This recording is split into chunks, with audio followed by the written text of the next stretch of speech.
جو آج کی ویڈیو ہے اس کا تھمبنیل پہ آپ نے دیکھ لیا ہوگا کہ کیا ہم متقی پیدا ہوتے ہیں یا متقی بنتے ہیں،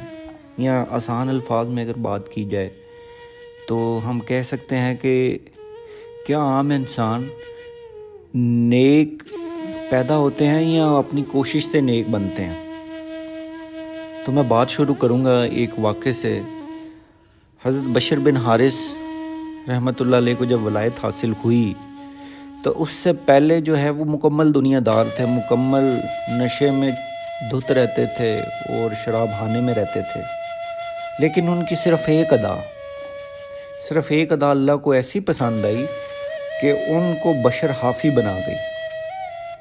اس سلسلے میں ایک واقعہ درج ہے، عیون الحکایات میں کتاب ہے، اس میں ایک واقعہ درج ہے کہ ایک مرتبہ آپ کہیں جا رہے تھے، نشے میں تھے تو کہیں جا رہے تھے،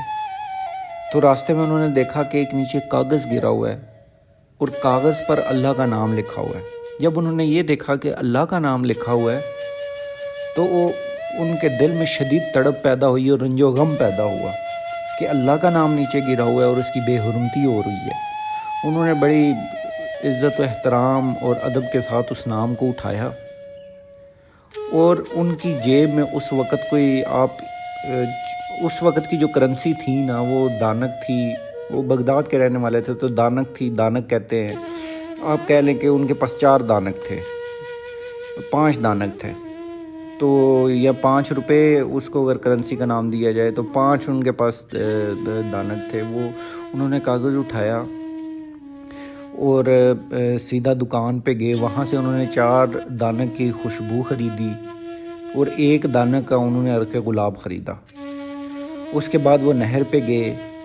اس کاغذ کو دھویا اور وہ جو خوشبو خریدی تھی وہ خوشبو انہوں نے اس کاغذ پہ جس پہ اللہ تعالیٰ کا نام لکھا ہوا تھا صحیح اس پہ جو ہے اس ساری خوشبو اس پہ لگا دی۔ اس کے بعد اس کو مکمل صاف کرنے کے بعد اس پہ خوشبو لگانے کے بعد اس کو عرق گلاب میں بند کیا اور کسی اونچی جگہ پہ رکھ دیا،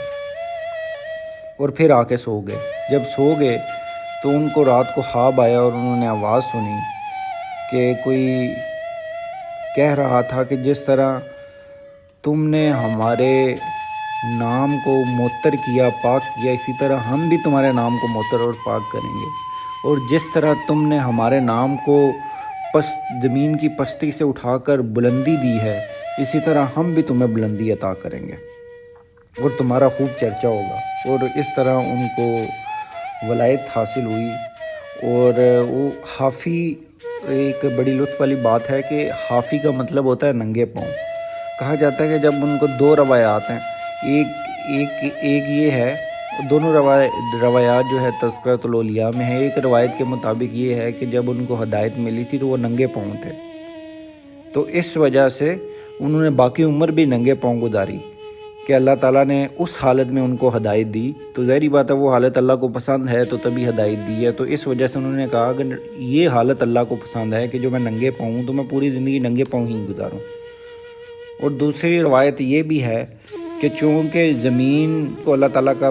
تعالیٰ نے اپنا فرش فرمایا ہے، تو انہوں نے کہا کہ یہ بے ادبی کی بات ہے کہ اللہ تعالیٰ کے فرش پہ میں جوتوں کے ساتھ چلوں۔ اس سلسلے میں میرے مرشد کریم سلطان العاشقین مجدہ الاقدس بھی اپنی کتاب میں ان کے بارے میں لکھتے ہیں کہ جو حضرت امام احمد بن حنبل رحمۃ اللہ علیہ تھے وہ پہلے صوفیہ کی مخالفت میں مشہور تھے، لیکن پھر کچھ ایسا واقعہ ہوا کہ وہ حضرت بشر حافی رحمۃ اللہ علیہ کی صحبت میں چلے گئے اور پھر ان کو اصل میں ایمان کی حلاوت نصیب ہوئی، ایمان کا مزہ آیا، ایمان کامل ہوا۔ تو پھر جب ان کے پاس ابھی ان کے اپنے کافی سارے جاننے والے تھے، عقیدت مند تھے جو حضرت امام احمد بن حنبل رحمۃ اللہ علیہ کے پاس آتے تھے، تو جو احکام شریعت پوچھنے آتا اس کو اپنے پاس رکھتے، اور جو اللہ کے بارے میں پوچھنے آتا اس کو حضرت بشر حافی رحمۃ اللہ علیہ کے پاس بھیج دیتے۔ تو ان کے جو عقیدت مند اور شاگرد تھے انہوں نے کہا کہ حضرت آپ اتنے بڑے علم والے ہیں،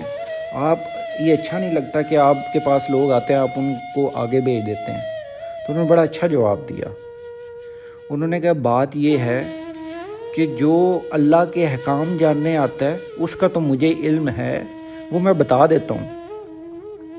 لیکن جو اللہ کے بارے میں پوچھنے آتا ہے اس کو میں حضرت بشر حافی رحمۃ اللہ علیہ کے پاس بھیج دیتا ہوں کہ ان کو اللہ کے بارے میں علم ہے۔ تو اسی طرح البدایہ والنہایہ میں درج ہے کہ حضرت بشر حافی رحمۃ اللہ علیہ بڑے عقل مند تھے اور آپ کے ہر بال میں عقل تھی، اور کہا جاتا ہے کہ اگر آپ کی عقل کو تقسیم اہل بغداد میں تقسیم کر دیا جاتا تو سب کے سب عقل مند ہو جاتے اور آپ کی عقل میں بھی کمی نہ آتی۔ تو ڈیئر ویورز، آج کی ویڈیو میں بس اتنا ہی۔ اس کو ڈیٹیل میں پڑھنے کے لیے تھوڑا سا بتایا، کیونکہ اگر سارا آرٹیکل یا بلاگ آپ کو بتایا تو وہ پھر ویڈیو بہت لمبی ہو جائے گی۔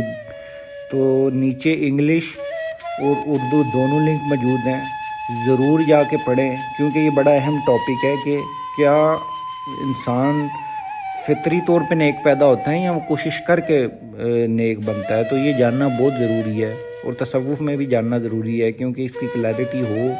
تو انسان تبھی اس راستے پہ کامیابی کے ساتھ چل سکتا ہے۔ تو آپ سے ریکویسٹ ہے، اگر آپ اردو پڑھنا چاہتے ہیں تو اردو بلاگ پہ ضرور جائیں،